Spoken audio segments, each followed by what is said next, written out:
kumusta? How proud are you and how is that experience being part of Pulang Araw? Ako po sobrang proud talaga ako na mapasama dito sa Pulang Araw. Kasi lagi ko nililook forward at pangarap ko talaga mapasama sa historical drama. Kasi gusto kong mapanood ako ng anak ko, lalo na yung mga ganito sa school. Sana maipalabas sa school. Kasi like, nung kami nag-aaral pa, puro puro basa-basa libro. Ito, visual mo na mapapanood. And then, dati, imagine mo lang ano itsura ng mga 1940s look, ano ba itsura noon, and then maghahanap ka pa sa iba-ibang libro. Eto, makikita mo na siya ng visual. And your role is? Ako po si Amalia, hindi nalalanta. Amalia Di Malanta Torres. Okay. Ako po ay tita ni Barbie at ni Alden.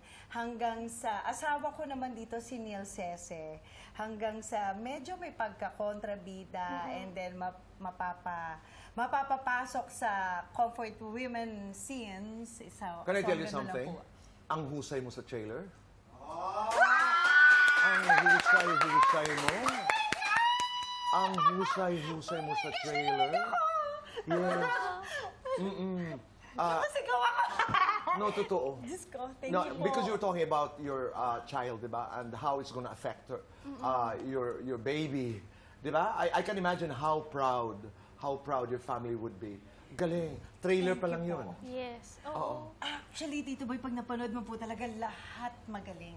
Walang tapon. Kahit yung mga talents ng Pulang Araw, mahihiya kang mag-buckle. Aaralin mo talaga yung eksena mo bago ka dumating sa set. Kasi nakakahiya. Kasi kapag hindi ka gumawa ng Hindi ka assignment, prepared. diba, nakakahiya sa lahat ng co-actors talaga. Kasi lahat prepared. Ang problema pa naman, pag sinasabi mo sa sarili mo na huwag kang mag-buckle, nagbabuckle ka. No, sometimes it's a technique. Pagkatapos, you just really have to let go. You play Sister Manuela. Yes. Kumusta yun? Actually, first time ko maging madre sa isang show. Naninibago ka? Naninibago talaga ako. Actually, Naninibago. Tsaka syempre, iba kasi yung madre nung 1945. Anong klaseng madre si Sister Manuela? Si Sister Manuel, I think parang siya yung head na sister sa chapel nila. At saka siguro yung challenge sa akin doon, yung language. Yung malalalim talaga na Tagalog. So as a sister, di ba may ka-eksena kami yung parang Hermana, ano pong pinagdadaanan niya. O yung mga malalalim. Hermana, ibig sabihin, kapatid. Kapatid, yes. Yung Tama mga ba? ganyan. Hermana, oo. Tsaka pag nag-preach ako, alam mo yung mga malalalim na words. Pero yung pinaka-challenging from a madre, mapupunta rin siya sa comfort women, sa garrison. Ang halaga naman sa akin ito, kaya congratulations to all who are involved in Pulang Araw. Hindi talaga tayo pwedeng umusad bilang isang bayan at bilang mga tao kung hindi natin yayakapin ang ating kasaysayan. Yes. Importante yun. Yeah. Importanteng alam natin Yes. ang kwento ni Sister Manuela, ni Yes. Amalia, at Mga- marami pang yes. iba. Yun pa po ang pinakamahirap dito sa character na to. Kasi sure kami, yung mga character na ginagawa namin, may nabuhay na ganong character noon. Yes. So nangyari na siya, history siya, kaya kailangan talagang Bigyan ng justice yung lahat ng rules na dapat na ginagampanan namin. Kailangan maniwala kayo na may ganitong tao na nabuhay noon. Kaya dapat, Ashley, mag-fast talk na tayo. Yes! Ito na naman tayo, Tito Boy. Kailangan. Gusto mo bang mag-fast talk na nakapormang figure skater? Nakaparmang figure Oo, skater? nakaganon. Pwede naman. Halika, tumaya tayo. Sige. One foot. Sige, tingnan natin kung kaya pa ng balance ko. Oo, Ayan, sige. isang one. Sige nga, okay.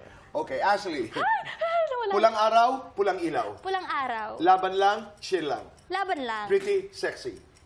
Sexy. Competitive, sensitive. Competitive. Bida, bida-bida. Bida. Mas gumaling, mas yumaman. Mas yumaman. Tamang hinala, maling akala. Tamang hinala. Muay Thai, Pad Thai. Muay Thai. Your dream role. Now, a psychopath. Your dream purchase. Dream purchase, a Rolex watch. Your dream leading man. Iyan na relasyon. Yes or no? Nambusted ng kapuso actor. No. No. No, no, Yes no. or no? Nagka-crush sa co-actor? Yes. Ah, sino? Sabi ko na to noon. Sino? Si Juancho, first boyfriend.